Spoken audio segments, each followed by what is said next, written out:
Okay, so you play a little bit of a wily, unpredictable character in Catching Fire, slightly. What appealed to you about that role?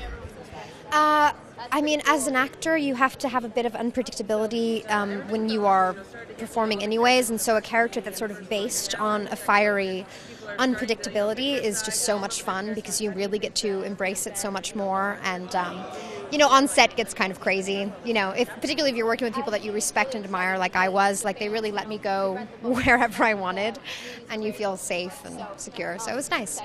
And this set obviously was kind of crazy with the water and the woods, and what was it like to be on set and just kind of running around and dealing with all that? Yeah, I mean, this film coming from the first Hunger Games, Catching Fire, sort of all bets are off. It's like on every level, it's like a completely new chapter. And so I don't think, having to brave all these new elements, it kind of felt exciting, to kind of feel like we're actually going through something together.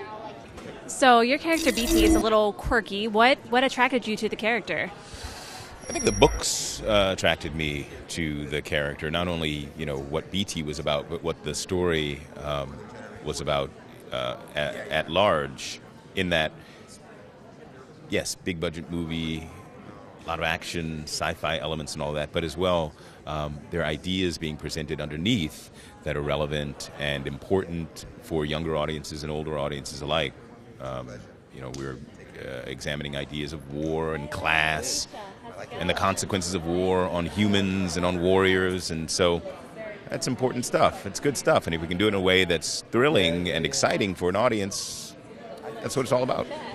So Cinna and Katniss's relationship is one of my favorites in the series to watch evolve. How will we see them change in Catching Fire? Well, they're as tight as ever and getting tighter, and of course the level of trust is really there now, and he's really got her back, and you'll see what happens in the last scene that we have together. It's quite emotional.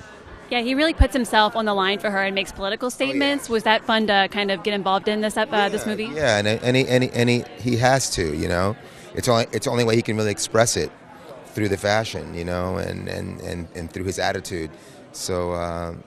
Yeah, that was a good move.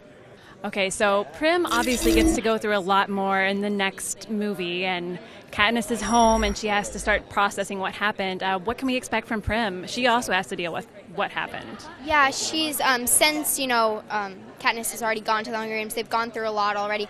She's definitely growing up a bit. She's getting older. She's becoming more of a healer like her mom and following in her footsteps. So it was really exciting. And have you read ahead? Do you know what's coming for Prim? Yes, I do. Yeah, but it's exciting. Her character gets bigger and bigger, so it's going to be amazing to be able to play that. Yeah, I really like seeing how she developed as the books go on. Me too, definitely. And what is she kind of looks up to Katniss. What do you think about Katniss as a role model for girls your age and all women? I think Katniss is, especially, for Suzanne Collins to write such an amazing character, and now for Jennifer to play her in a movie, it's like, she's the ideal character for all girls. When I was reading the book, I totally looked up to her, and she's that ideal character that all girls my age or older can totally look up to and be like, you know what, she's an amazing person. She's worked her whole life. She's done things for her family that no one else would do, and so I think she's an amazing role model and character. Yeah. I agree. Now, have you been tempted at all to pick up the bow and arrow in real life to learn to be like Katniss a little? I have done bow and arrows a lot before with my friends, but I'm definitely not as good as her yet. Never gonna be.